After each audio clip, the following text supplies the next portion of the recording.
Welcome, my dear wizard. Tonight, we sit by the quiet glow of the fire and drift back through the life of one of the greatest wizards of all time, Albus Dumbledore. Picture the candles floating above the great hall, the black lake stretching silently under the moonlight. Before we begin, if my stories bring you comfort, please tap the thumbs up and subscribe so you can join me for more magical nights. And if you'd like, leave a comment with your location and the time where you are. I love seeing where you're listening from.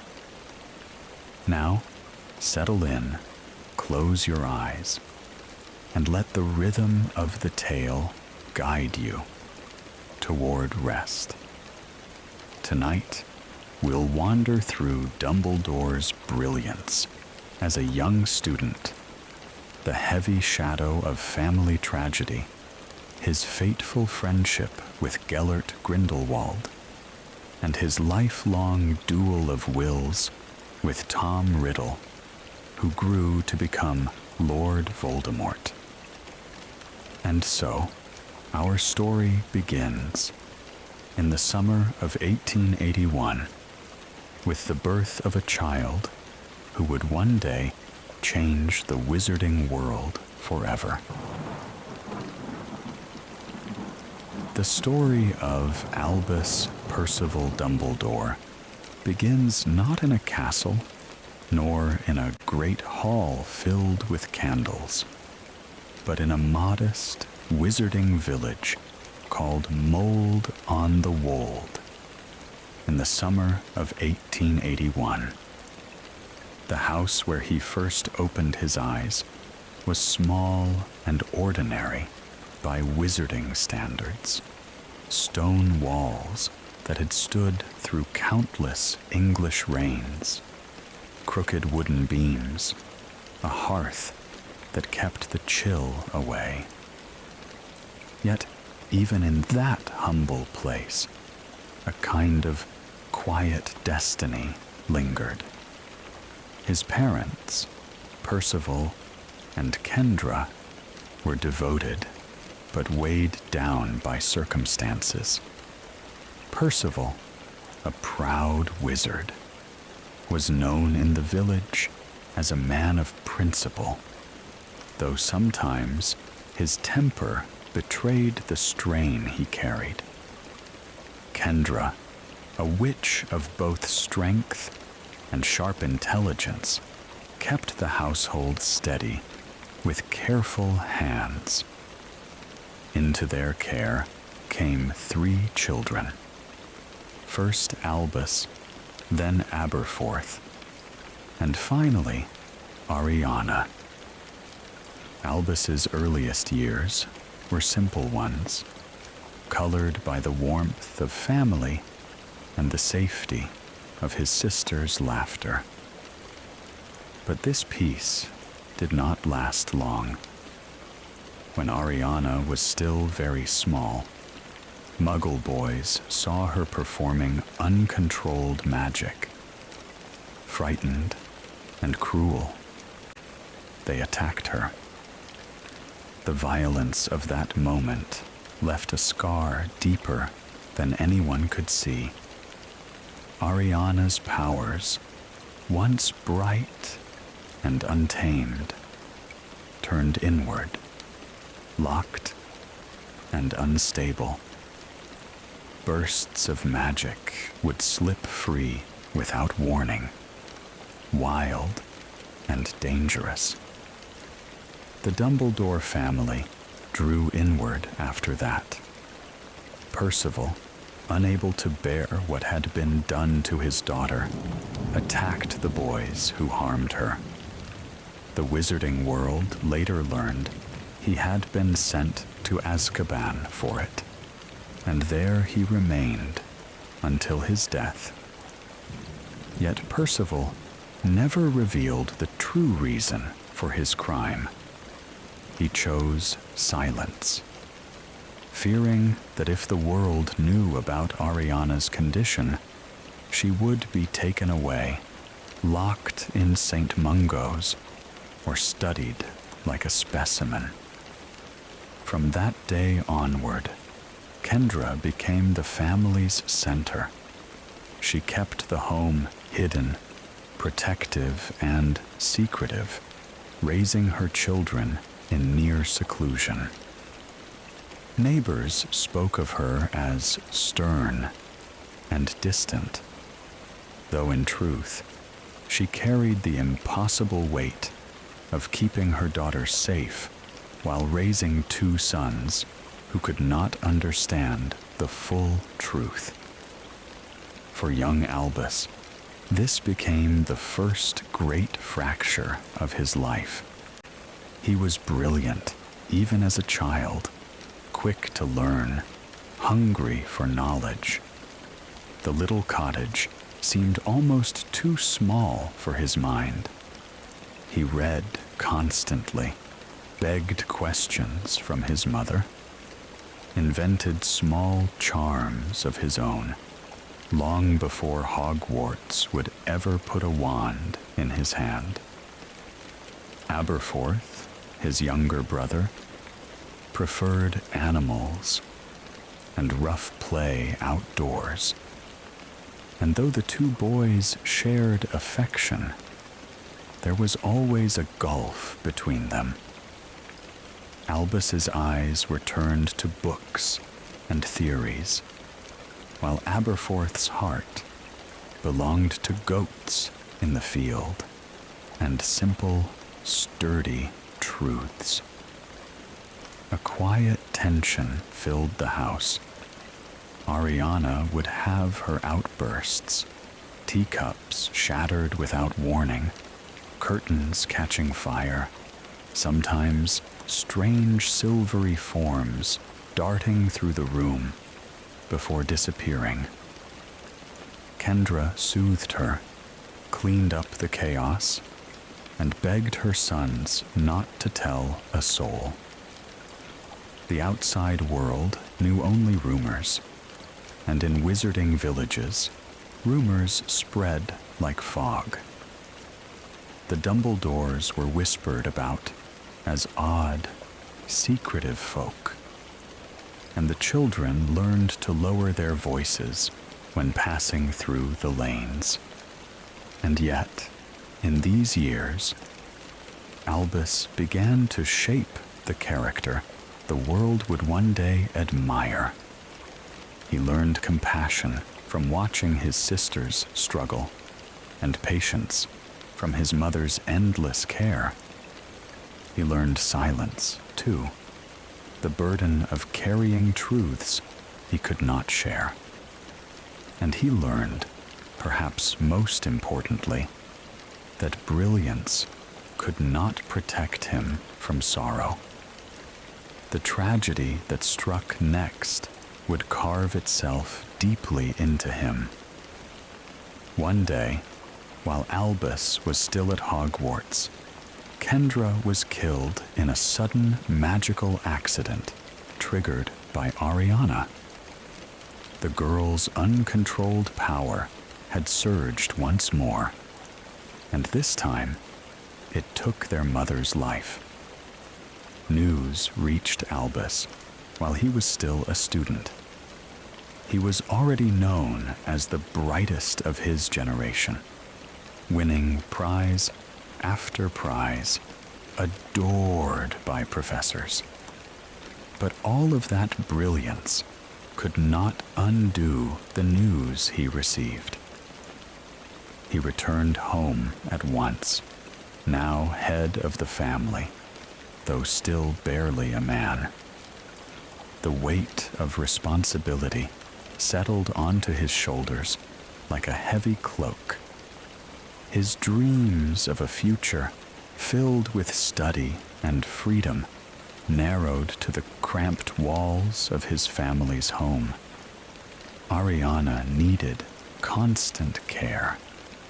Aberforth resented Albus's ambitions, feeling his brother cared more for glory than for the family. Albus, meanwhile, struggled to balance both, a mind that yearned for greatness and a heart bound by grief and duty. The cottage at Mold on the Wold, with its low ceilings and smoky hearth, became the backdrop for his transformation. While other wizards his age were already making names for themselves in the ministry or traveling abroad, Albus spent long days at home, his quill scratching across parchment as he studied magical theory late into the night. Beside him, Ariana sometimes dozed in her chair, her breathing soft, her magic quiet for the moment. He was brilliant, yes, but also restless. The young man who could have had the world at his feet now felt caged by his family's tragedies. And yet, without these early sorrows, without the silence of his father in Azkaban, the isolation of his sister's condition, the loss of his mother, and the friction with his brother, Albus Dumbledore would never have become the man history would remember. The boy who once thought only of prizes and brilliance was learning, painfully and slowly, the lessons of love, loss, and responsibility. And so, the beginning of Dumbledore's story is not one of triumph or grandeur. It is the story of a small house tucked into a wizarding village, of whispered rumors and closed curtains doorstep, of a family broken by tragedy. It is the story of a boy who learned too early that the world is not always kind, and that brilliance alone cannot mend a broken heart. When September arrived and Albus Dumbledore boarded the Scarlet Hogwarts Express for the very first time, the course of his life shifted. The boy who had grown up in the quiet lanes of Mold on the Wold now stepped into a castle that seemed alive with whispers and wonder. The towers rose above the misty Scottish hills, windows glowing like lanterns, as if the school itself had been waiting for him. The sorting hat had barely touched his head before it shouted, "Gryffindor." Yet even in those first moments, the hat had sensed what Albus himself could not yet see, that he carried both bravery and brilliance, both curiosity and ambition. Had he wished it, he could have joined Ravenclaw. But Gryffindor was his path, and the house welcomed him with cheers that echoed across the hall. From his earliest lessons, it became clear he was extraordinary. Transfiguration came to him as naturally as breathing. Even as a first year, he could twist a matchstick into a silver needle with a steady hand. Charms, too, seemed to glow brighter in his presence. Feathers lifted gracefully, candles sparked to life. Water obeyed his wand with a ripple that felt almost musical. Professors began to notice him, not simply as a clever boy, but as a mind that absorbed the world differently. But brilliance does not always mean belonging. Other students whispered about him in the common room, half admiring, half intimidated. His essays stretched far beyond the requirements. His experiments left trails of glittering sparks across the classroom.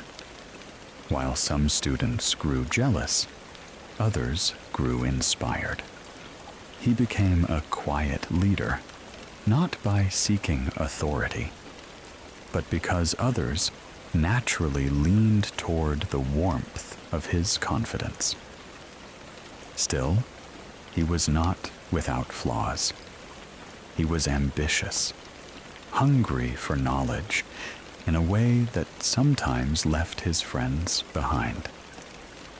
Even Elphias Doge, his loyal companion from the start, admitted later that Albus often seemed as if he were already striding toward a horizon no one else could see. Hogwarts, in those days, was a place brimming with tradition. The great hall glowed with enchanted candles. The staircases shifted like living puzzles, and the library stretched endlessly, its shelves hiding books that whispered as you passed. For Albus, this was paradise. He could often be found beneath the high windows of the library, quill scratching furiously, eyes glinting with excitement as he devoured another tome of magical theory. The restricted section called to him, and though he obeyed the rules more often than not, the temptation of forbidden knowledge stirred something restless inside him. His professors adored him. It was said that he excelled in nearly every subject, though he shone brightest in transfiguration and charms. His talent was not simply mechanical, it was creative. He did not just cast spells, he reshaped them, bending them toward new purposes, finding beauty in the way magic could be woven differently. Professor Dippet, who would later become headmaster, once remarked that young Dumbledore was the kind of student you encounter once in a century. Yet even in his triumphs, shadows lingered. He returned home each summer to the small, quiet house where Ariana's condition weighed heavily on the family. He never spoke of it at school. His classmates saw only the brilliant boy, not the one who carried grief in his pockets like stones. In the common room, he laughed with others, played wizard's chess, and joined in the feasts. But when the firelight dimmed, he often grew quiet, staring into the flames, as if reading a story only he could see. Still, Hogwarts gave him joy. He won prize after prize, his name etched into trophies in the cabinet. Best in charms, best in transfiguration, awards for magical theory and exceptional service.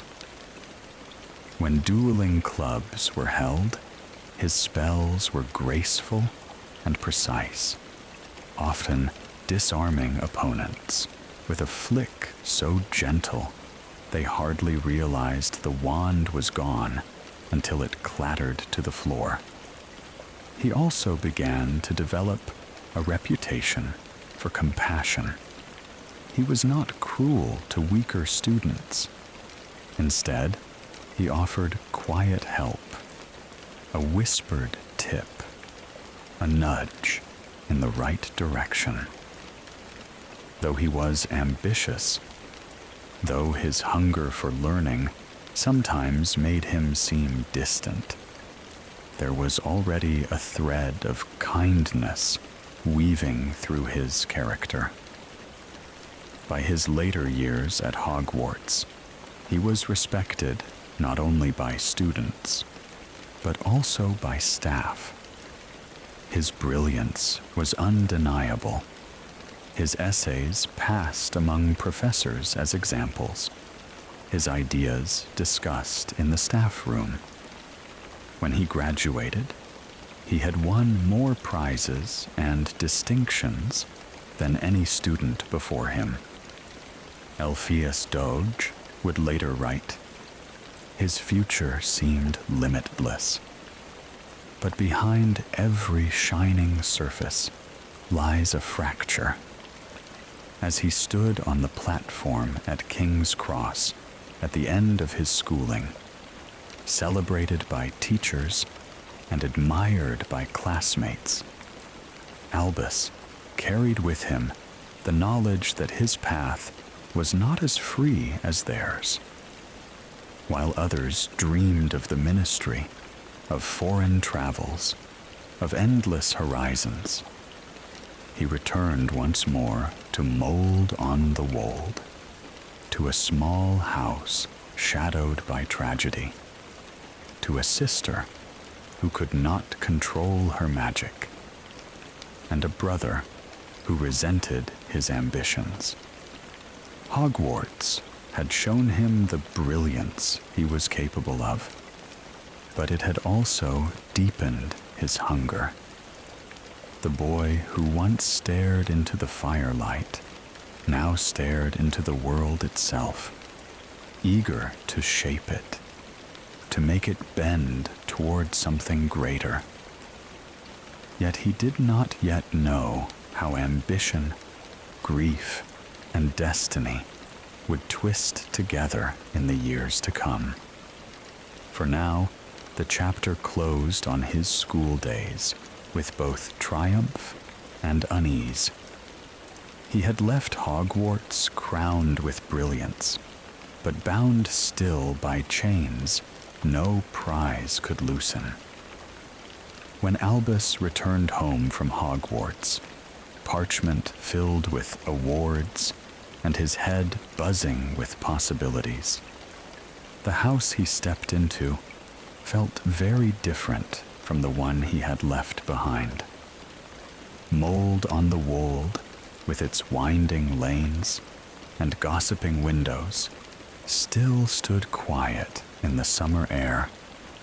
But inside the Dumbledore household, the air was heavy, stretched thin by secrets. Kendra had always been a fierce mother, her voice sharp when needed, her presence the shield that held the family together. It was she who tended to Ariana's unpredictable fits, who kept the curtains drawn and the doors locked, who whispered calming words when bursts of uncontrolled magic set the furniture trembling. But one afternoon, while Albus was still settling back from school, tragedy struck. It began as so many of Ariana's episodes did, a small shiver of magic, like sparks escaping from the fireplace, dancing along the curtains. Usually, Kendra calmed her before it swelled too far. But this time, the storm inside Ariana surged beyond control. Witnesses later spoke of a flash of light bursting from the windows, a thunderclap in the middle of a cloudless sky. When it cleared, Kendra was gone. She had been struck down by her daughter's magic, not through malice, but through the same wild power that had haunted Ariana since childhood. And with her passing, the heart of the family broke. Albus returned home carrying brilliance, but it suddenly seemed meaningless in the shadow of loss. The prizes that had made him the brightest star of Hogwarts could not bring back his mother, nor ease the burden now resting on him. He was only 18, yet he became, in that instant, the head of the Dumbledore family. Aberforth's grief turned quickly into anger. He had always been the one closest to Ariana, feeding her, playing with her, talking to her when words were too much for others. Where Albus reached for books and theories, Aberforth reached for goats and grass, things simple and steady. Now he accused Albus, sometimes with words, sometimes only with sharp glances, of caring more for glory than for the sister who needed him. The house became a place of tension. Its small rooms echoed with silence, interrupted by Ariana's sudden outbursts or Aberforth's raised voice when responsibility grew too heavy. Albus set up his writing desk in the sitting room, parchment and quills scattered in neat stacks. He tried to balance both worlds, one hand tending Ariana, the other reaching toward magical theories that might keep his mind sharp, his future alive. But the weight of guilt was constant. Each morning, the day began the same. Ariana sitting quietly at the hearth, her gaze sometimes clear, sometimes distant. Aberforth moved around her with the ease of practice, setting food in front of her, coaxing her through moments when magic trembled in her fingertips. Albus tried too, but his care was different, measured, cautious, as though he feared his brilliance might not be enough to soothe her. Letters arrived from friends, filled with stories of new lives beyond Hogwarts.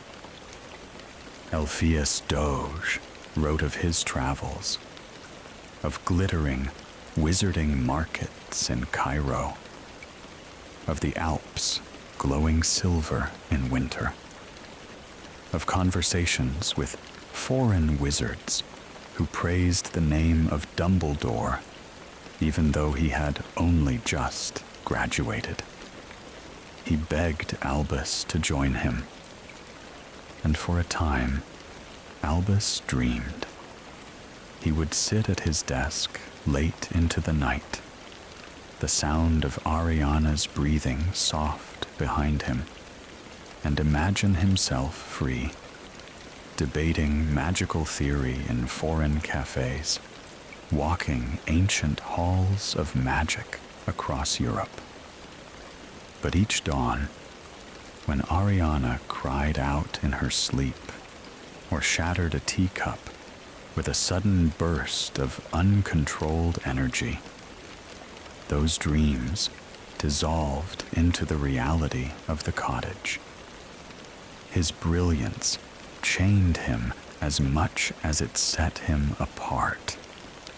He loved his sister deeply, and the thought of leaving her gnawed at him. But he also resented, quietly and guiltily, the fate that bound him to a life smaller than the one he had been promised. Neighbors continued to whisper. Some said the family was cursed. Others said Kendra's death had been no accident. Children in the lane would glance at the Dumbledore house with wary eyes, hurrying past its garden wall. The Dumbledore name, already shadowed by Percival's imprisonment in Azkaban, now carried new unease. Albus bore it with a calm face. He still wrote, still studied, still filled pages with ideas that pushed the boundaries of magical thought. He dreamed of alchemy, of transfiguration beyond what was taught in any classroom, of spells that could weave the broken world into something whole. But even in his private notes, a sense of bitterness crept in. In one moment, he saw himself as destined for greatness. In the next, he felt trapped, resentful of fate, guilty for resenting it at all. Aberforth saw the frustration in his brother's eyes and hated it. "She doesn't need your theories," he once snapped. "She needs us. Here. Now." And Albus, though he didn't answer, knew his brother was right. But he could not silence the brilliance within him, nor the hunger that brilliance demanded. The months after Kendra's death stretched long, quiet, and heavy. Days blurred into nights. Seasons passed outside the small windows, and inside, the family carried on, fractured, grieving, yet bound together by necessity. And then, in the summer of 1899, change arrived in the form of a new face in the village, Gellert Grindelwald. But that is the next chapter in Dumbledore's story, the turning point where tragedy, ambition, and destiny would meet. For now, in this chapter of his life, Albus Dumbledore was a young man of boundless brilliance, bound tightly by grief, responsibility, and guilt. It was a quiet beginning to his adulthood, marked not by glory, but by the weight of love and loss, and the lesson that even the brightest flame flickers in the shadow of tragedy. The summer of 1899 settled heavily over Godric's Hollow, its lanes filled with buzzing hedges and long afternoons that seemed to stretch endlessly. For most of the village, the days passed in peaceful rhythm, children running barefoot, laundry hanging limp on lines, old witches chatting at garden gates. But inside the Dumbledore home, grief still pressed against the walls like a lingering fog. Kendra was gone, struck down by the very magic she had spent her life trying to contain. The house echoed differently now, its rooms quieter, its air more fragile.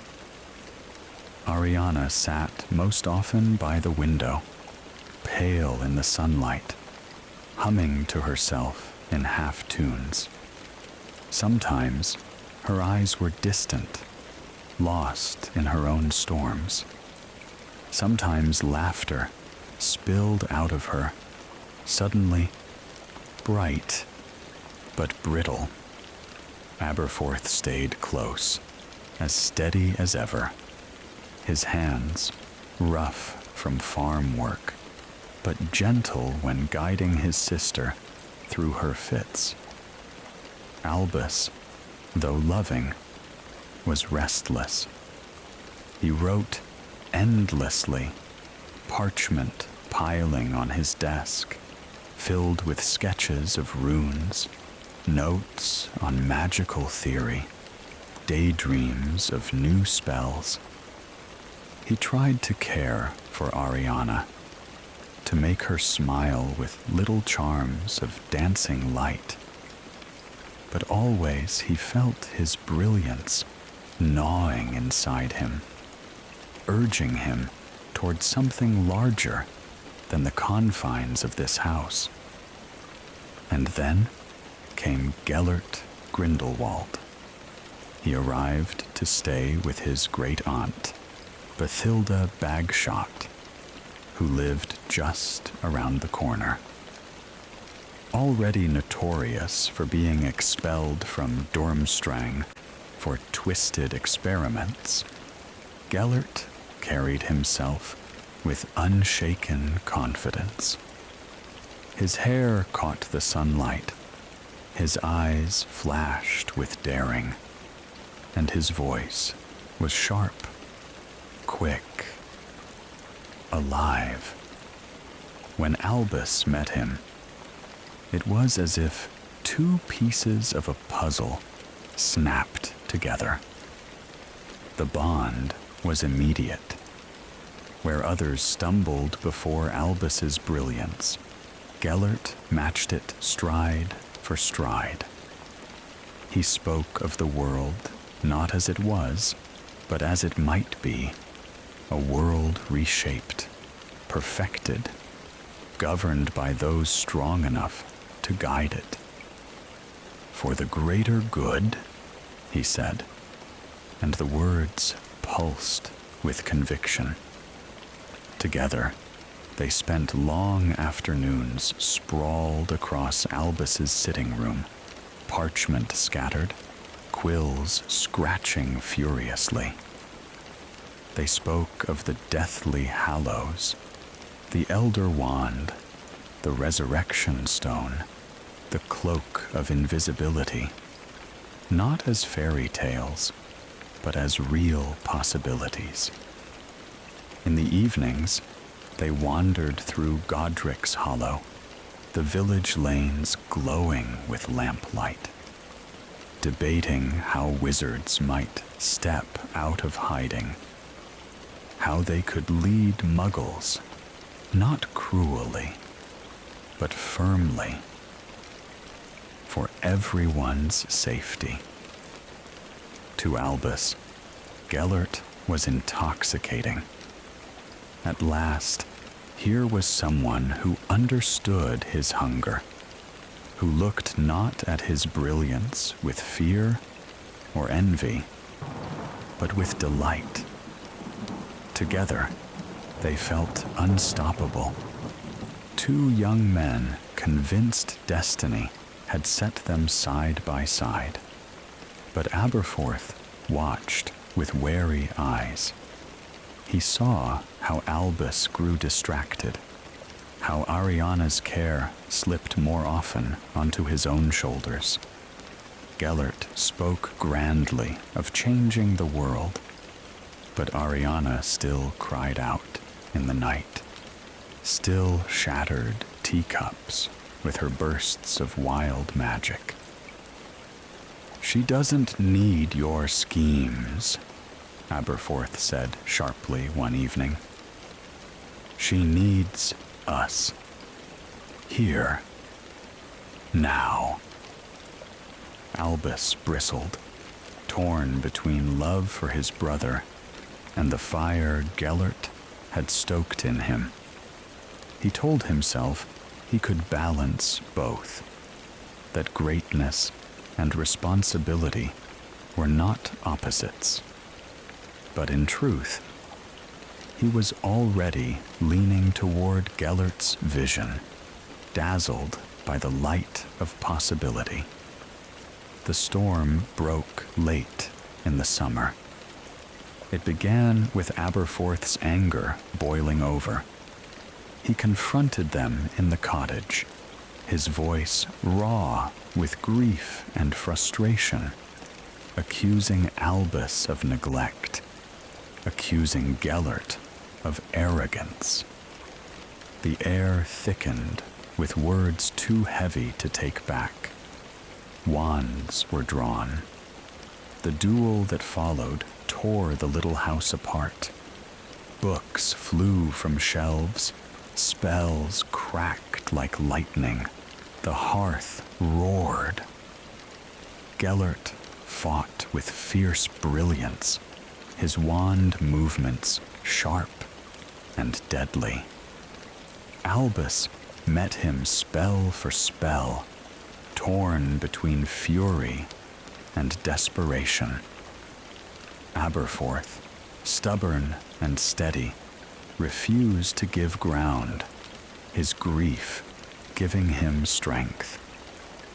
And in the middle of it all was Ariana. Her magic surged, wild and uncontrolled, colliding with the storm around her. No one ever knew whose spell ended her life, or if it was her own untamed magic bursting free. But when the light dimmed, she lay still on the floor, her breathing gone, her body fragile and quiet. The silence that followed was unbearable. Gellert fled almost immediately, his plans shattered, his arrogance collapsing into flight. He left Godric's Hollow that very night, disappearing into Europe, where his dark dreams would fester and grow. Aberforth, broken by grief, turned his rage on Albus. At the funeral, he struck him, breaking his nose, his words cutting deeper than the blow. Albus had chased dreams while forgetting love, and it had cost their sister her life. Albus himself was left hollow. He had dreamed of greatness, of ruling the world for the greater good. But all his brilliance, all his ambition, had led only to death. Ariana's face haunted him, her loss a wound that never healed. From that day forward, Albus Dumbledore's brilliance was tempered by guilt. He no longer sought power for its own sake. He no longer dreamed of conquest. Instead, he carried the lesson carved into his heart that summer. That ambition without love is a path to ruin. The summer that began with sunlight and promise ended in shadow and silence. History would remember him as a hero, but Albus would always remember himself as the brother who failed, the friend who was blinded, the boy who let brilliance become arrogance until it cost him everything. When the dust of that tragic summer finally settled, Albus Dumbledore was left standing in a world that no longer felt steady. Gellert Grindelwald had fled England. Ariana was gone, her absence echoing in every quiet moment of the house. Aberforth, bitter and broken, turned his grief into distance. Albus was alone, burdened not only with sorrow, but with the sharp, unforgiving guilt of knowing his brilliance had nearly destroyed the people he loved most. He might have been crushed entirely by that weight, if not for the strange way grief sometimes reshapes a person. Ambition no longer burned in him the way it had with Gellert. It had cooled, tempered into something quieter, more careful. He no longer dreamed of ruling the world. Instead, he turned back to what had always been his true refuge: learning, teaching, and the quiet shaping of young minds. So he returned to Hogwarts, not as a student this time, but as a professor of transfiguration. The castle welcomed him back with its familiar creaks and whispers. The floating candles in the great hall seemed unchanged. The staircases still swung unpredictably. The portraits still dozed and muttered. Yet for Albus, everything was different now. He walked its corridors no longer as a boy filled with ambition, but as a man haunted by mistakes. His classroom soon became a place of gentle wonder. He taught transfiguration, not simply as a mechanical act, but as a kind of art. It is not about force, he would tell his students, his voice calm, his eyes twinkling, but about respect. You ask the object to become something else, and if you ask kindly, it often will. Under his watch, matchsticks did not merely turn to needles. They glowed, balanced, and danced like silver fish. Students admired him, though his brilliance still carried that faint edge of intimidation. But unlike when he was young, Albus now softened his lessons with kindness. He knew what it meant to wound without meaning to, and he sought to ensure his students never left his classroom feeling small. Outside of teaching, his name began to travel. He published papers on transfiguration that were read eagerly across Europe. His collaborations with Nicholas Flamel explored the boundaries of alchemy, pushing old truths into new shapes. He became known quietly, steadily, as one of the most gifted wizards of his generation. But always, behind the recognition, there lingered the shadow of Gellert Grindelwald. The dark wizard's name began to rise in Europe through the 1920s and 30s.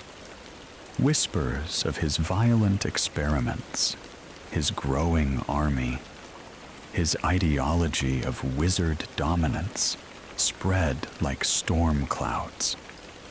Albus knew he would one day be forced to face him. Yet he delayed, year after year, for one simple reason. He could not bear to confront the truth of what had happened to Ariana. What if it had been his spell that killed her? The thought paralyzed him. Still, he did not hide from the world. He turned down repeated offers to become minister for magic, claiming he was too fond of Hogwarts. Many believed He simply preferred the quiet of the castle. But those who knew him well understood. Power tempted him once, and it had cost him dearly. He would never walk that path again. His influence at Hogwarts extended beyond the classroom. He gave second chances where others saw only failures. When Rubeus Hagrid was expelled, accused of opening the Chamber of Secrets, Dumbledore alone saw innocence in the boy's eyes. He secured Hagrid a place as gamekeeper, and in doing so, gained not only a loyal ally, but a lifelong friend. He also shaped the school with inclusivity that was rare in those times. He argued for the rights of house elves, centaurs, and other magical beings, though his ideas were often dismissed as eccentric. Still, he pressed gently, sowing seeds of compassion in generations of students. The castle itself seemed to bend toward him. Portraits leaned out of their frames to greet him. Staircases settled just a little more quickly under his step.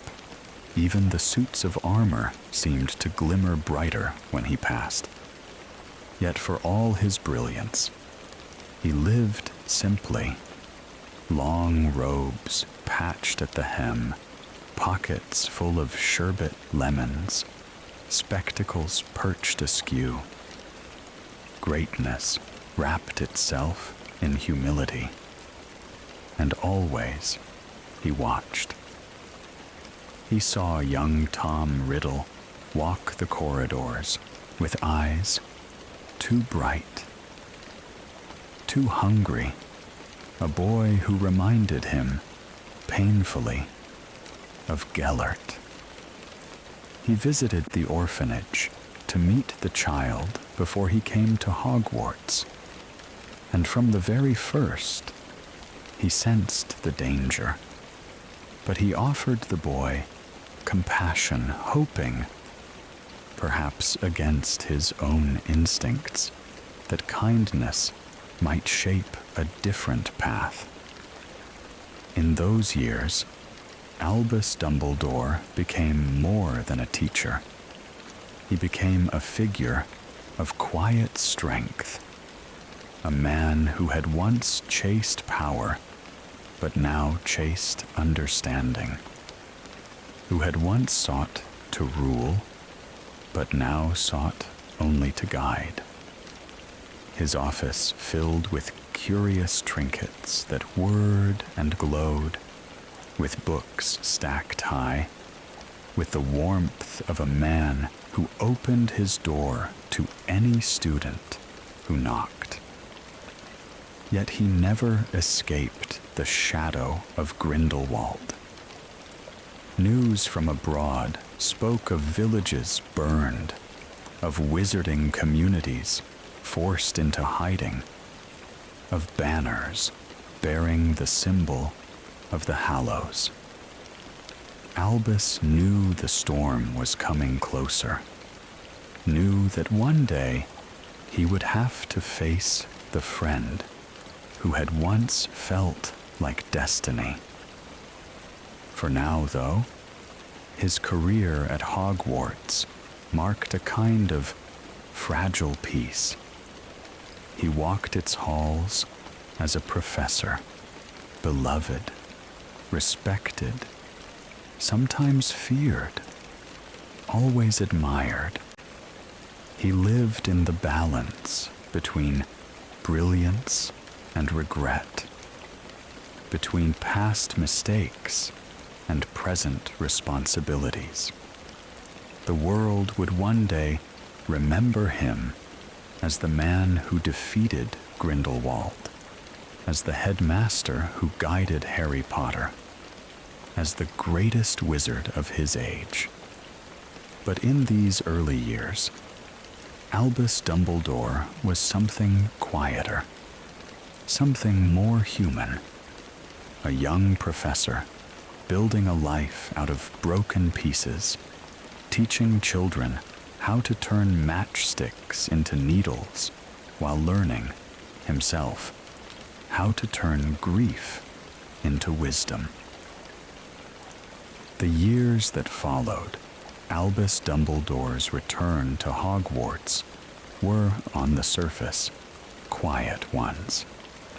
He settled into his role as a professor, robes sweeping the stone corridors, his classroom filled with the hush of concentration and the bright sparks of transfiguration.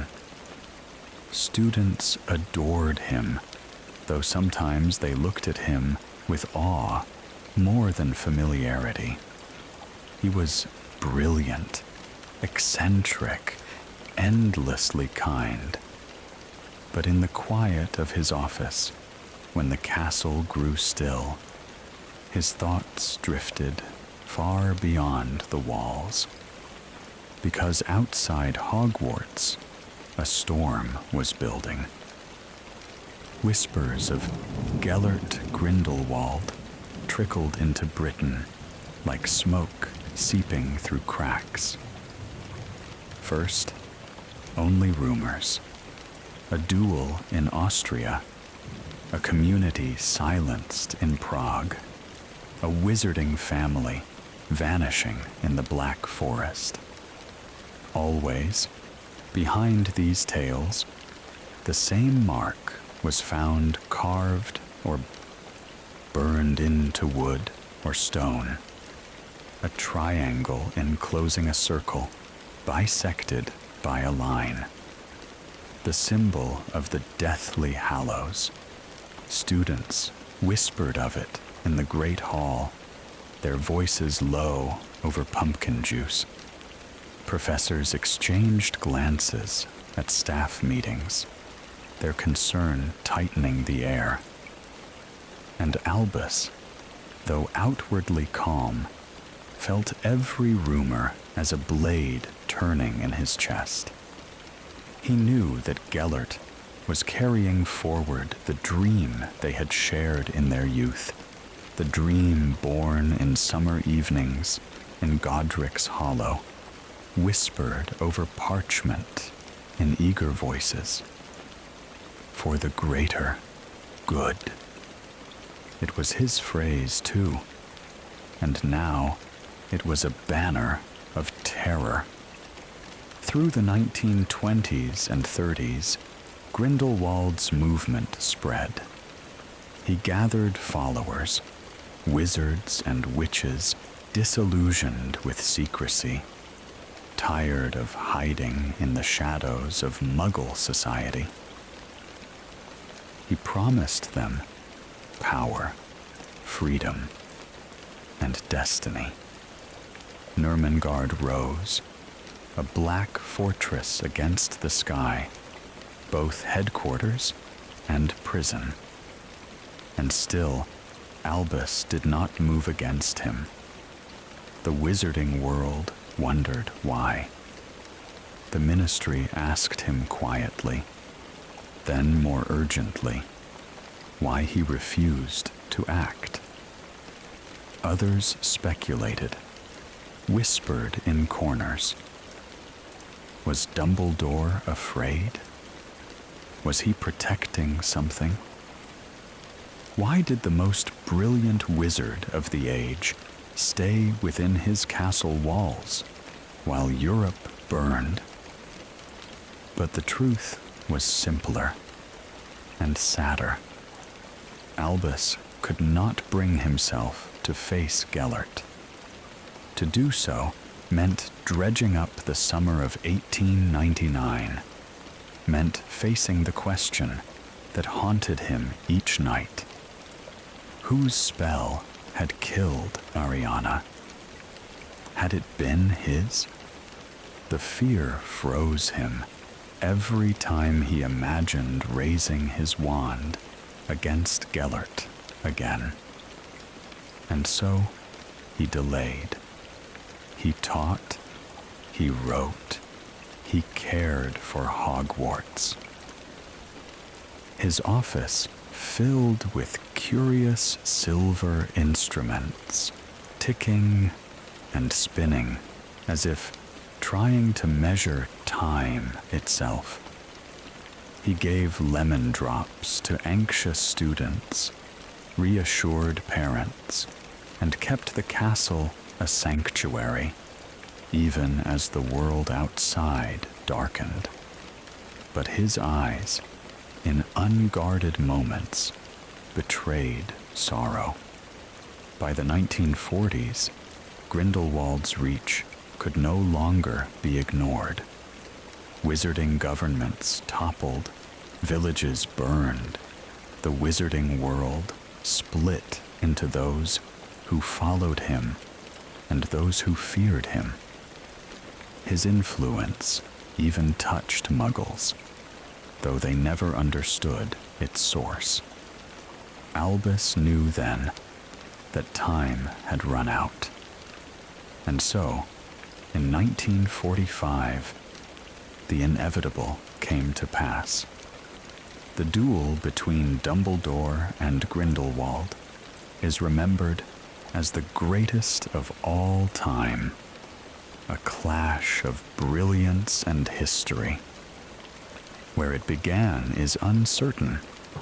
Some say it was in a village square in Austria, where terrified villagers watched from shuttered windows.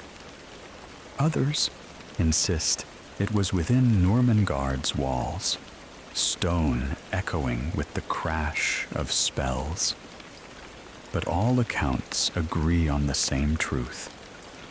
The earth shook, the sky lit with fire, and the two most powerful wizards of the age met spell for spell. The Elder Wand sang in Gellert's hand, its power immense. But Albus's magic was steady, honed by years of discipline, grief, and love. Their battle raged for hours, sparks falling like meteors, waves of force breaking windows, miles away. To those who witnessed it, the duel was not simply a contest of strength, but of will, of conviction, of two men whose lives had once been bound together, now tearing apart. Perhaps it was guilt that gave Albus strength. Perhaps it was love remembered. Perhaps it was simply the knowledge that the world needed him to win. Whatever the reason, when the storm ended, it was Albus who stood victorious. He did not kill Gellert. Instead, he bound him in the very prison the Dark Wizard had built, Nurmengard. Gellert lived there for decades, locked away, his power spent, his ideology broken. The wizarding world celebrated. Newspapers declared Albus the savior of their age. He was hailed not just as a professor, not just as a scholar, but as a hero. His name spread far and wide, a beacon of light in dark times. Yet Albus himself carried no joy. To him, the duel was not victory, but reckoning. He had finally faced the friend who had once been his destiny. And in defeating him, he had also defeated the last remnant of the boy he once was. He returned to Hogwarts quietly, robes patched, spectacles slightly crooked, lemon drops in his pocket. The world saw him as their greatest wizard. He saw himself simply as a man who had made terrible mistakes, who had learned too late, and who had finally done what he should have done long before. After his victory over Grindelwald in 1945, the wizarding world hailed Albus Dumbledore as the greatest wizard of his age. His name appeared in every wizarding paper, his face on the front page, his reputation soaring. And yet, when the celebrations quieted, when the feasts ended and the banners came down, Albus Dumbledore did not seek office, nor did he revel in power. Instead, he returned to the place that had always given him a sense of belonging: Hogwarts Castle. In the years that followed, he remained first as Professor of Transfiguration, robes brushing softly against the stone floors, his wand flicking through lessons that filled students with awe. To him, Transfiguration was not a trick or a test of skill. It was a philosophy. To change something, he often told his classes, is to understand it deeply. Magic without understanding is no more than force. But when you listen, when you respect, things are more willing to become what you ask. Under his watch, teacups did not only sprout tails or shells, they moved with a grace that seemed almost alive, as though they had chosen their transformation. In those classrooms, students felt both challenged and comforted. He did not scold harshly when spells failed. Instead, he leaned over, half-moon spectacles slipping down his nose, and offered a kind word or a playful suggestion. He made mistakes into stepping stones. For many children, Hogwarts could feel daunting, even frightening. But in Dumbledore's classroom, they felt safe to try, safe to stumble, safe to grow. Outside the lessons, his presence in the castle grew. He was consulted by Armando Dippet, the then headmaster, on matters great and small.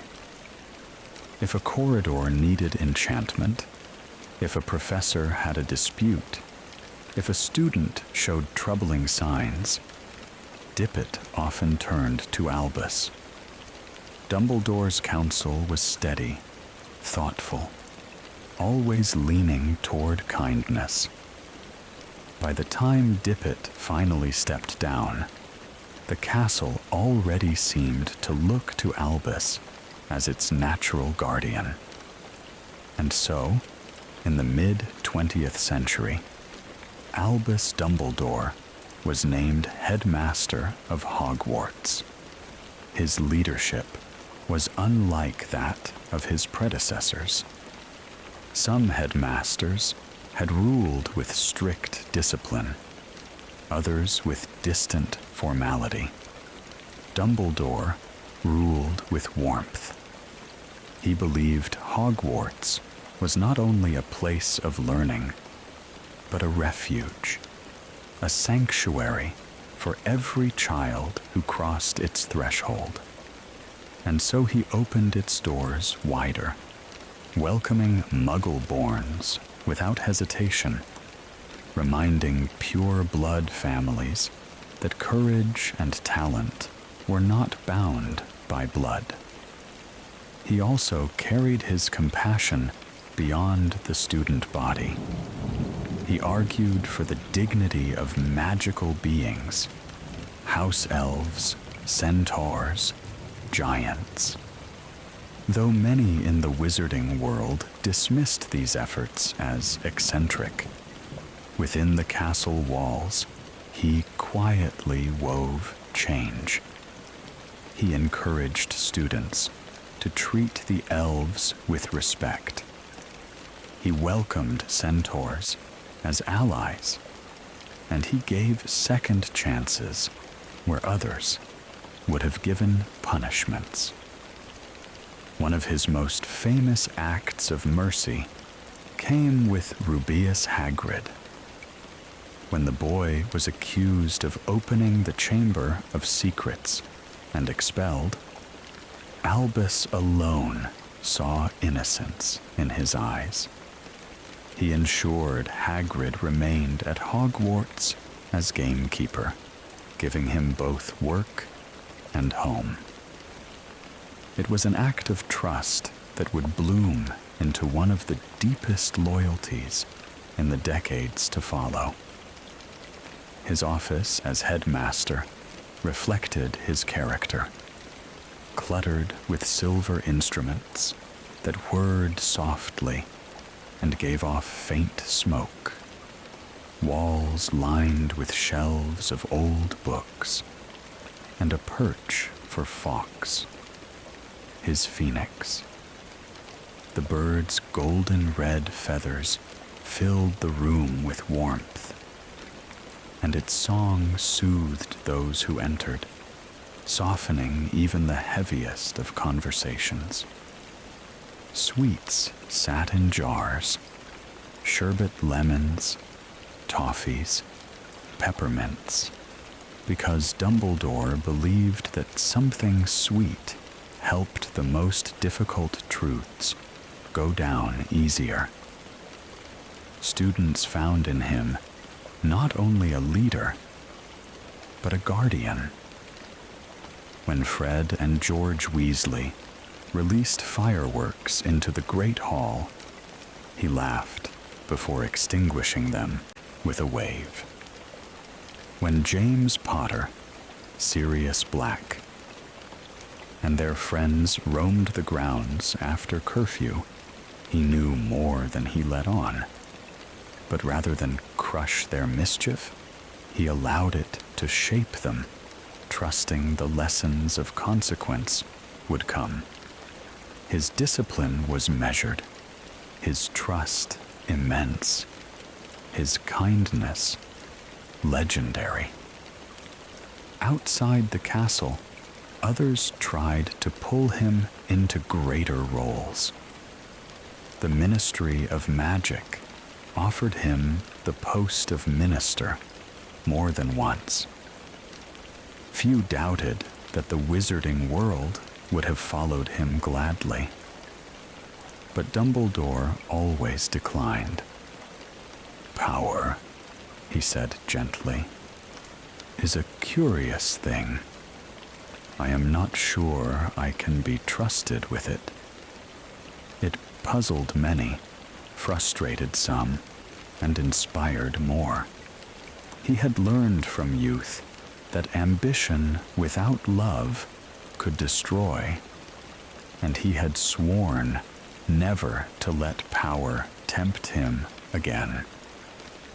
Through the long decades, his presence became inseparable from Hogwarts, and he was the twinkle in the eyes of the candles in the great hall, the warmth in the corridors on winter nights, the voice that welcomed each new student at the start of term feast.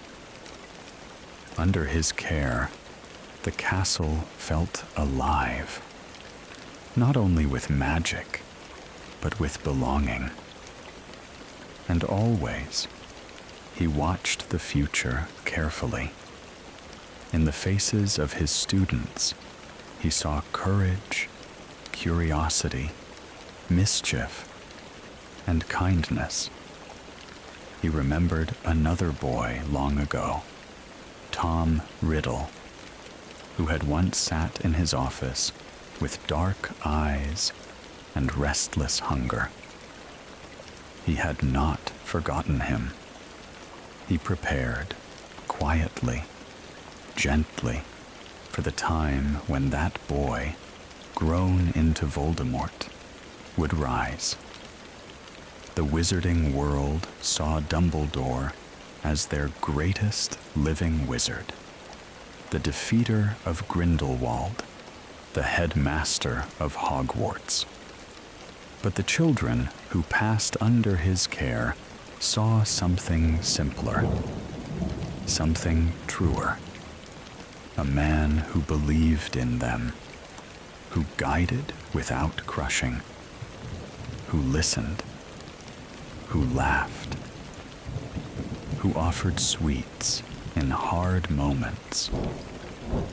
And in truth, that was his greatest magic. The orphanage smelled faintly of polish and cabbage, the kind of place where laughter echoed thinly, and children learned to keep secrets. When Albus Dumbledore first stepped inside, the matron's voice was brisk, her tone weary. "He's different," she said, leading him down a dim corridor. "The other children are frightened of him. He frightens me, truth be told." The room they stopped at was small, bare but for a narrow bed and a wooden box. And sitting on that bed was Tom Riddle. He was 11 years old, but already carried himself with a kind of cold composure that felt older. His dark eyes studied Dumbledore, not with curiosity, but with calculation. Albus introduced himself gently, speaking of Hogwarts, of lessons and spells, of a life waiting for Tom beyond these walls. The boy listened in silence, hands folded. Then, with unsettling calm, he spoke of the things he could already do. He could move objects without touching them. He could make animals obey him. He could make people suffer. "I can hurt them when I want to," he said simply, as if stating a fact. It chilled Dumbledore more than any dark spell he had seen, but he did not recoil. Instead, he offered kindness, speaking of choice, of friendship, of how power should be used with care. "You are not alone, Tom," he told him. "But remember, it is not your abilities that matter most, but the choices you make." And so, Tom Riddle came to Hogwarts. During his school years, he shone. Handsome, brilliant, charming, he quickly became a favorite of professors.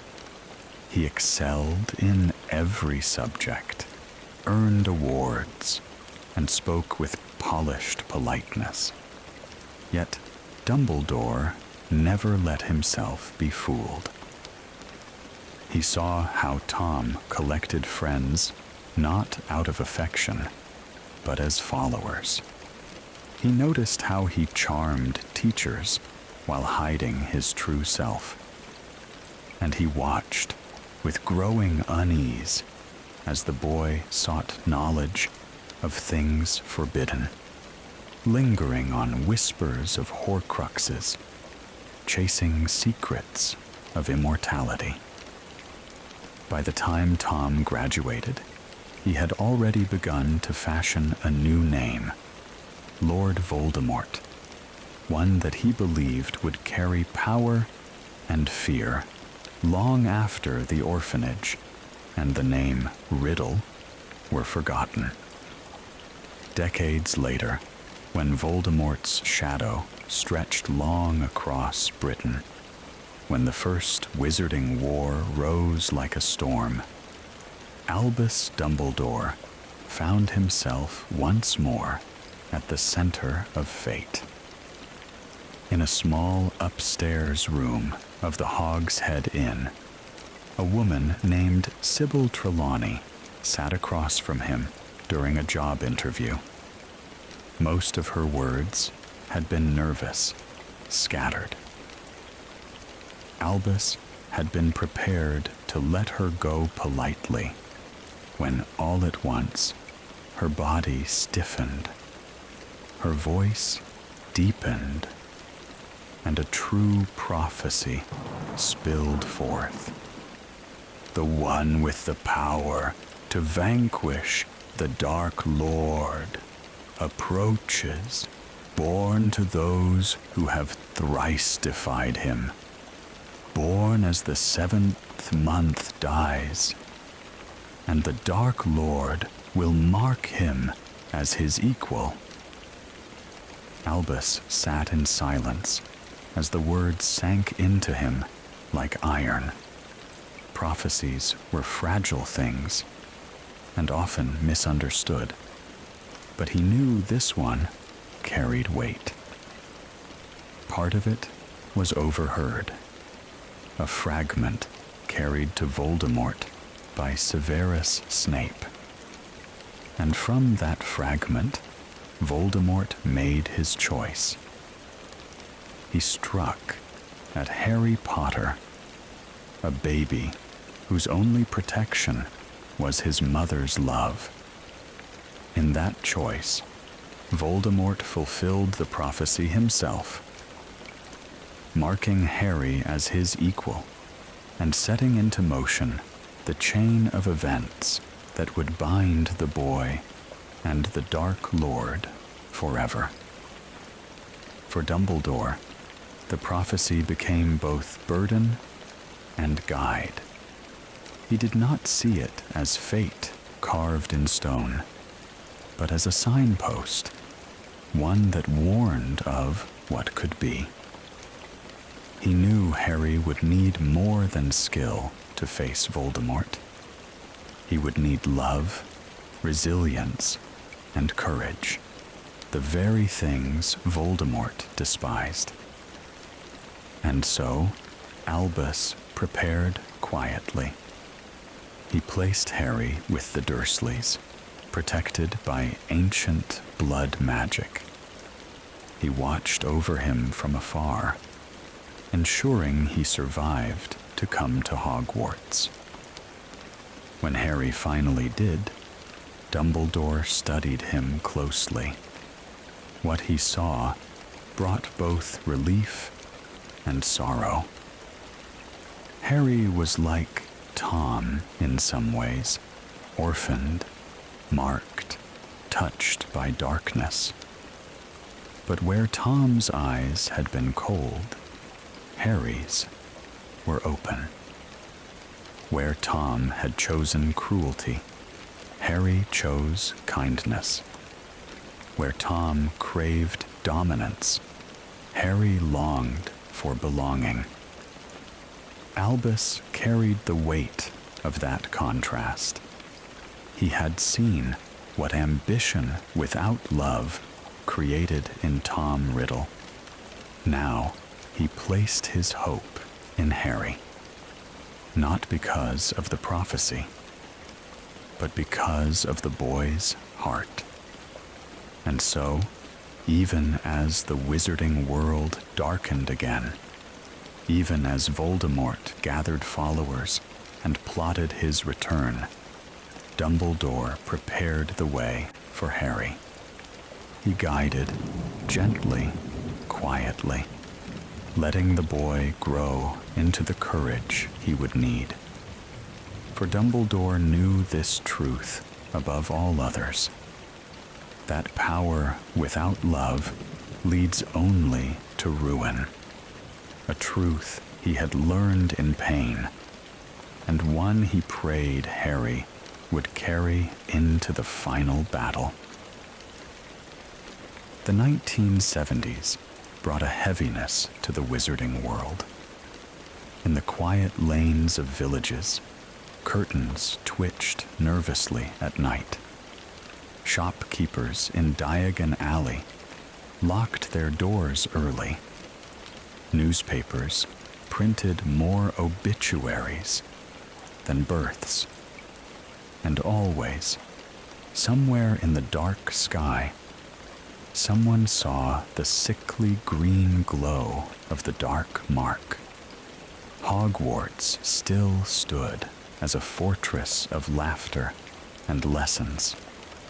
The great hall rang with the clatter of cutlery. Children raced to classes. Owls swooped low, with letters tied to their legs. But beyond those stone walls, Voldemort's shadow lengthened. Dumbledore felt it pressing closer with every month. He could not wait for the ministry. Too many officials pretended the threat was small, or tried to appease it with compromises. So, as he had done before in his life, Dumbledore gathered the willing. In quiet kitchens and cramped parlors, in abandoned farmhouses and candlelit back rooms, he called them together. Witches and wizards, young and old, bound not by law, but by choice. There was a Laster, moody, grizzled, and unyielding, his magical eye swiveling constantly. Frank and Alice, Longbottom, steady and loyal, their courage shining even in the darkest hours. Remus Lupin, thoughtful and kind, offering wisdom, though scarred by his own condition. Sirius Black, reckless but brave, his laughter sharp, even in danger. And James and Lily Potter, hardly more than newlyweds, yet carrying a determination that made them pillars of hope.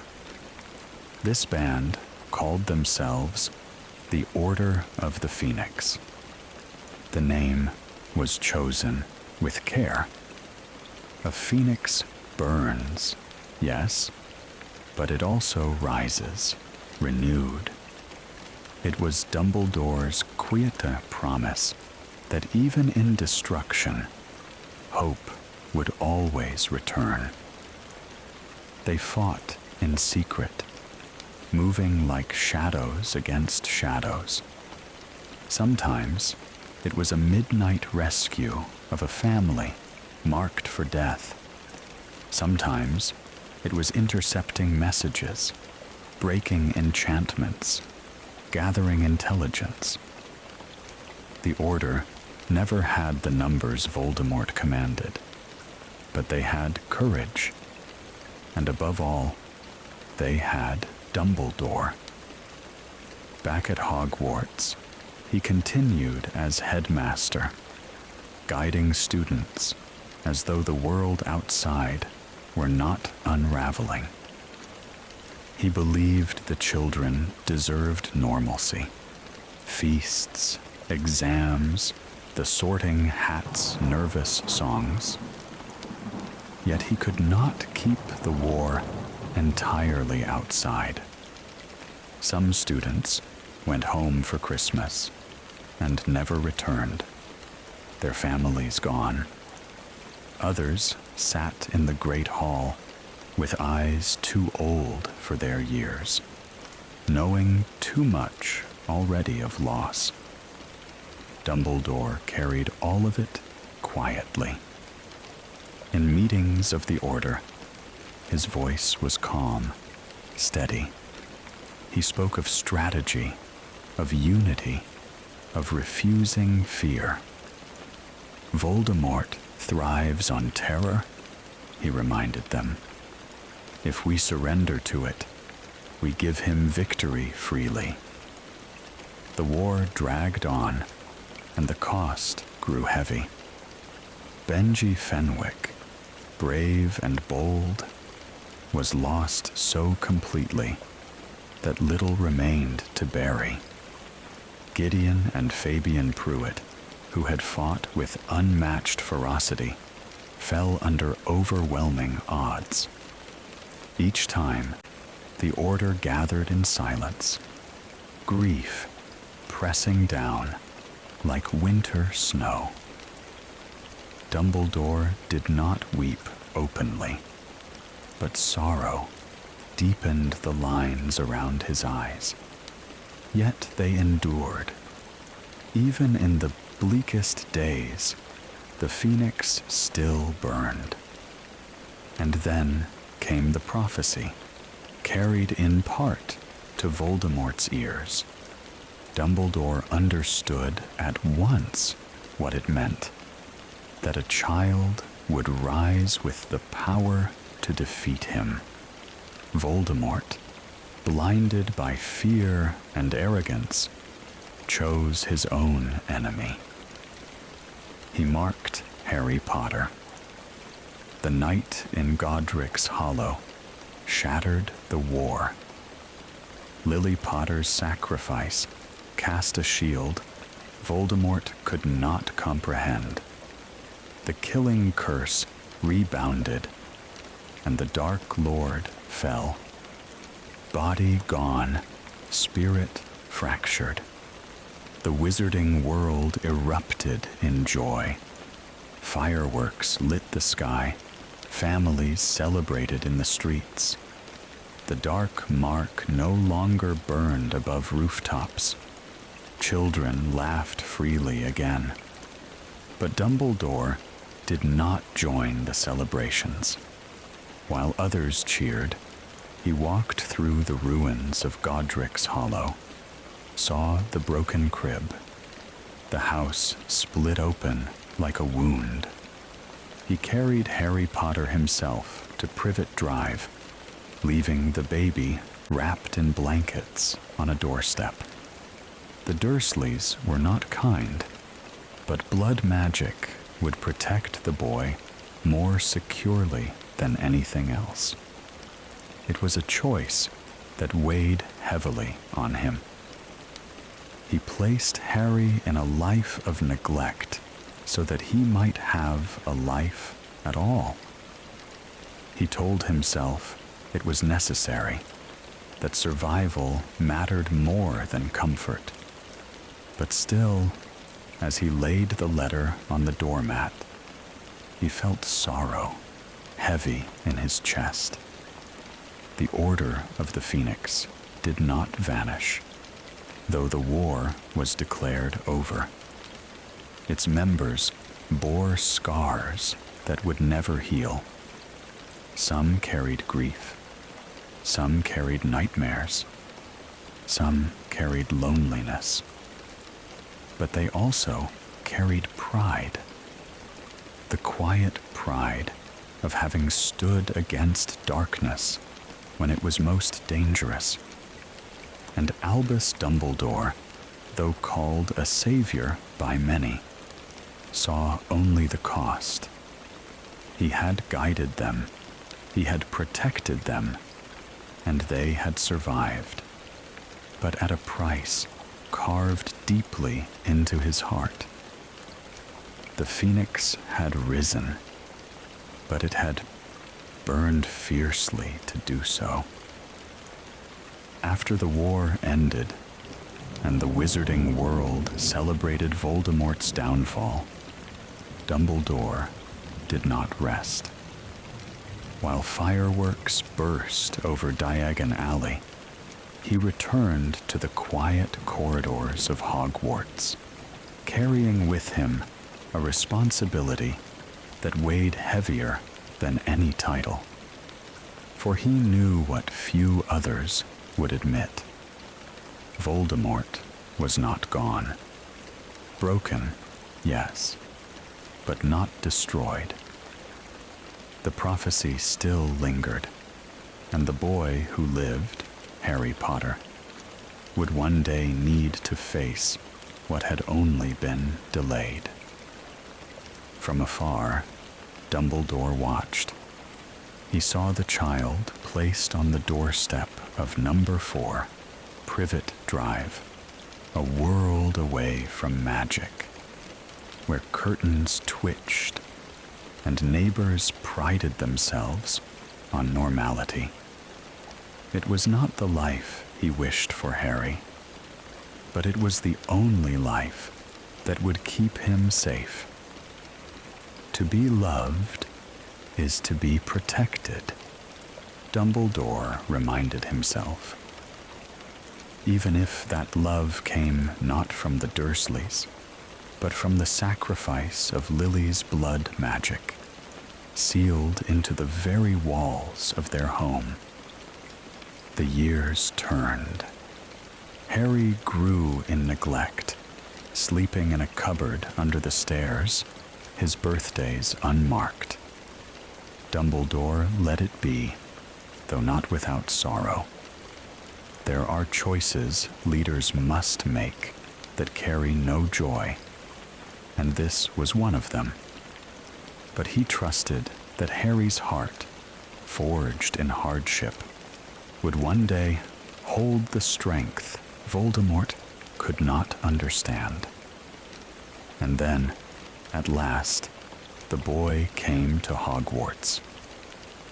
When Harry first walked into the great hall beneath the floating candles, Dumbledore watched him quietly from the high table. The boy was small, his glasses slightly crooked, his eyes wide as they took in the wonder of the castle. He did not look like a savior.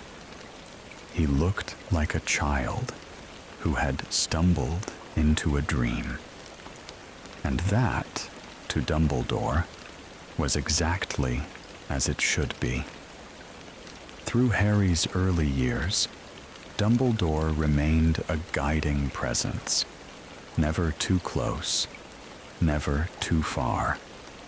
When the Philosopher's Stone was threatened, it was Dumbledore who had hidden it beneath enchantments, each crafted with care and trust in his colleagues. He had placed the mirror of Erist as the final test, knowing that only someone who sought the stone, but not for themselves, could take it. Harry, with his pure heart, succeeded. In the Chamber of Secrets, when whispers of Salazar Slytherin's heir filled the corridors, Dumbledore stood steady, though others doubted. He defended Hagrid once more, refusing to believe him guilty. When Harry descended into the chamber, it was Fawkes, Dumbledore's phoenix, who flew to his aid. Carrying the sorting hat and the sword of Gryffindor. Though unseen, Dumbledore's faith was present in every corner. By the time Dementors patrolled Hogwarts in Harry's 3rd year, Dumbledore's watchfulness deepened. He knew the boy carried more than most, and so he allowed him to bend the rules when compassion demanded it.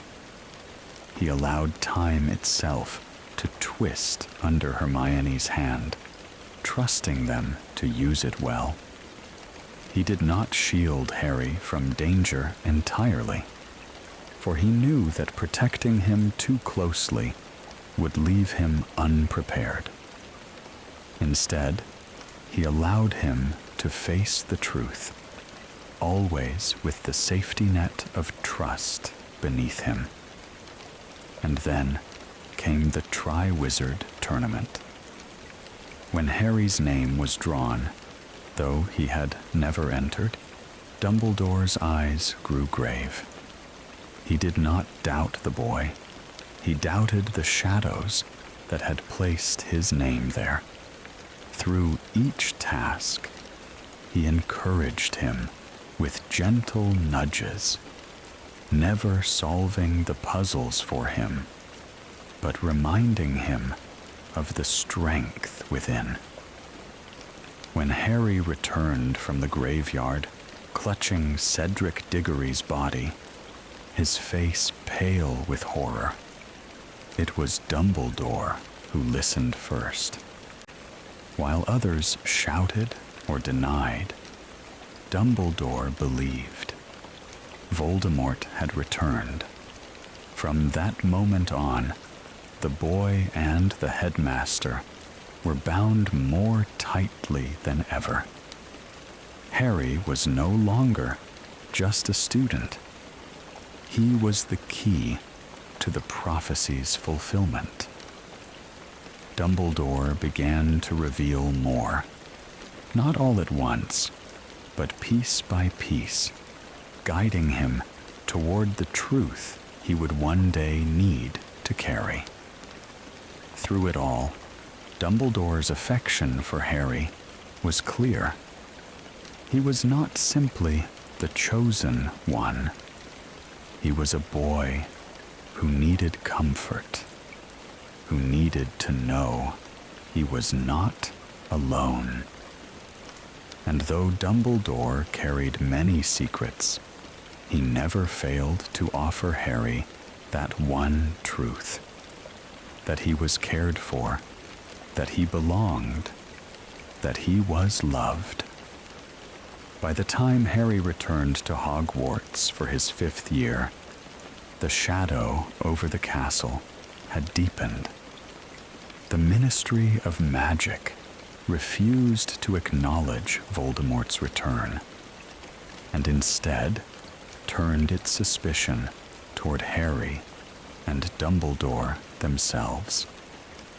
Dolores Umbridge arrived in a puff of pink lace and poisoned smiles, sent to silence the truth. Dumbledore knew this was coming. He had lived through denial before. He had seen governments turn their eyes away from danger. But he did not despair.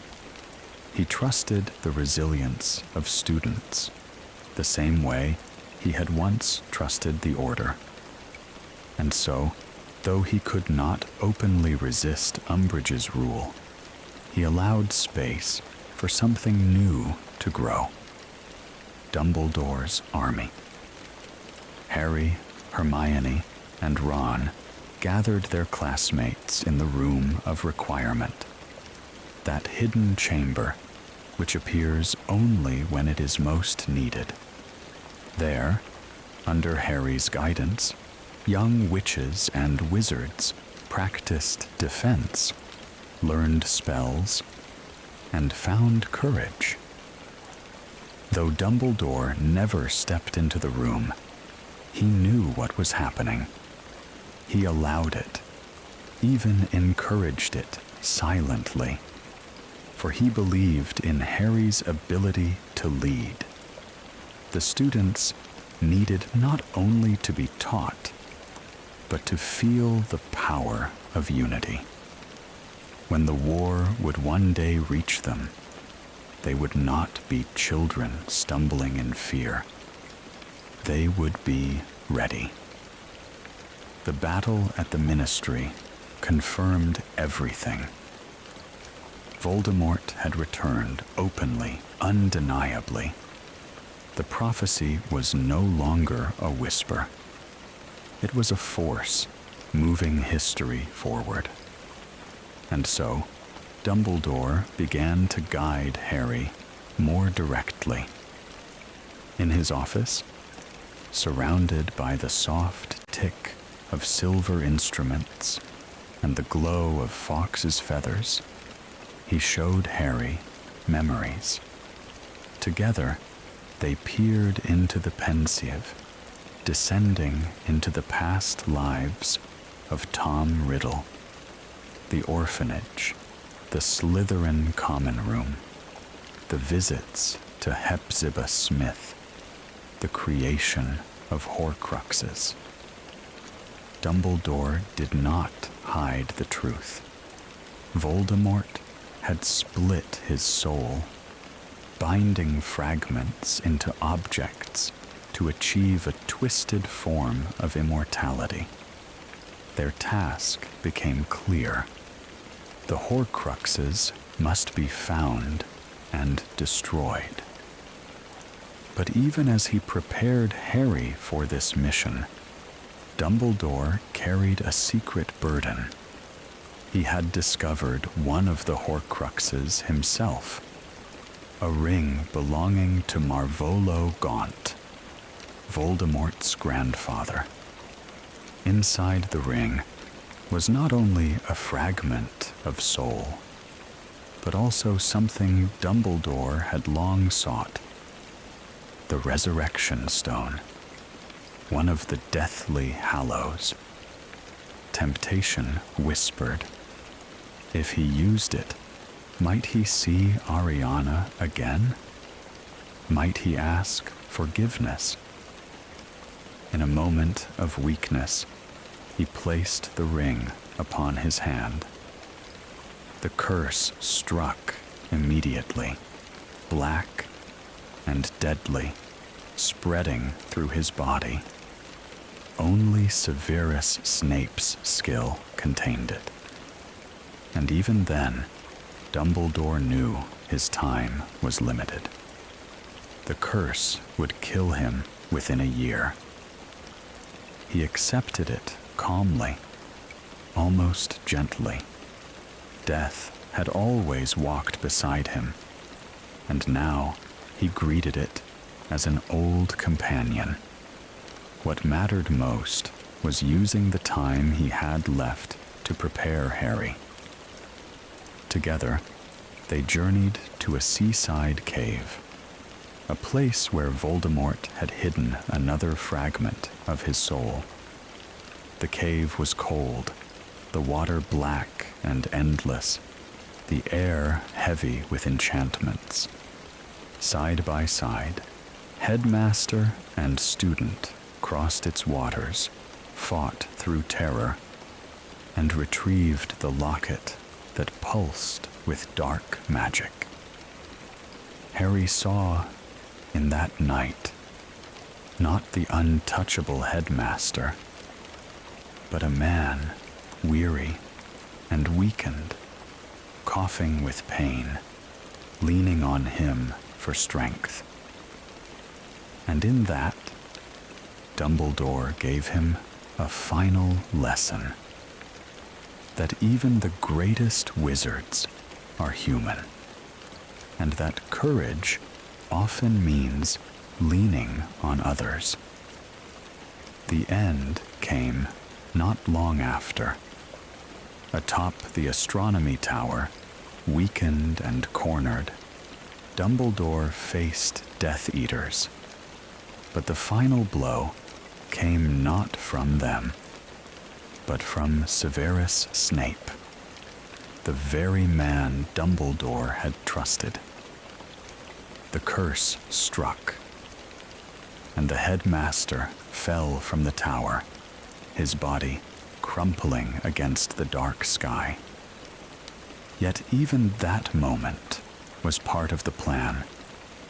Dumbledore had asked it of Snape, knowing his own time was short, knowing Draco Malfoy must be spared from murder, knowing Harry must be prepared to trust Snape in the end.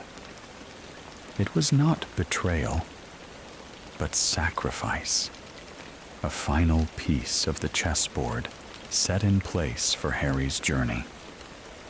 And so, the headmaster of Hogwarts, the defeater of Grindelwald, the greatest wizard of his age, left the world not in triumph, but in quiet sacrifice.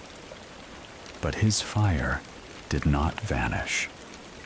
It lived on in the students who had trained in the room of requirement, in the order that still bore the phoenix on their hearts, and most of all, in Harry, who carried Dumbledore's lessons not as commands, but as truths planted deep in his soul.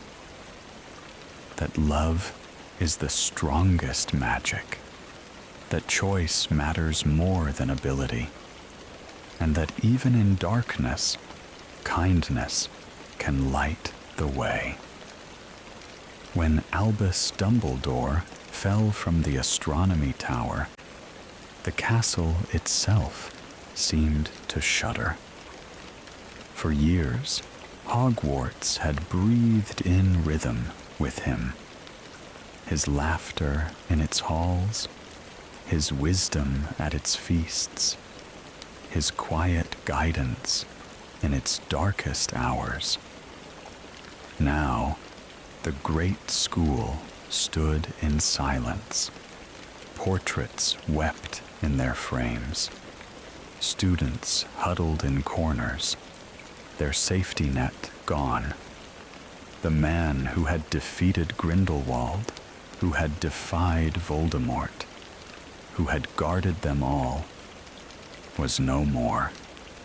The funeral took place on the grounds he had loved, beneath the summer sky. Merfolk rose from the black lake, their mournful song carrying across the water. Centaurs stood in the forest's shadow, arrows lowered in respect. Phoenix song filled the air, soft and aching. Students and professors, ministry officials, and old allies gathered. Even the walls of Hogwarts seemed to lean closer, as though the castle itself bowed in grief. Yet Dumbledore's story did not end in that moment. In many ways, it was only then that his life began to be fully understood. For Harry, grief mingled with questions. Through the pensieve, through scraps of memory and conversation, he came to see Dumbledore not only as a headmaster, but as a man, flawed, burdened, human. He learned of the young Albus, who once dreamed too dangerously with Gellert Grindelwald, of the sister whose death haunted him, of the guilt that never left his heart. The man who had seemed all-knowing was revealed to be someone who had stumbled, who had doubted, who had carried regret. And yet, in that revelation, Harry did not lose faith in him. He loved him more. For what greater lesson could Dumbledore have given than this? That even the greatest among them were human, and that wisdom often came not from perfection, but from mistakes endured and transformed into compassion. The wizarding world remembered him as a hero, the defeater of Grindelwald, the only wizard Voldemort ever feared. His name lived in books, his portrait hung in the headmaster's office, his legacy carried in the traditions of the school. But for those who had known him closely, the memory was more intimate. They remembered the man who kept sweets in his pockets, who chuckled at mischief, who looked into frightened eyes and spoke words that made courage grow.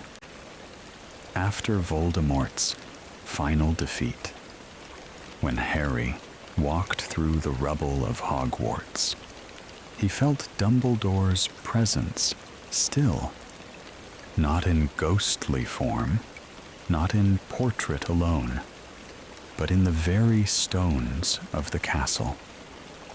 Every lesson, every kindness, every sacrifice lingered.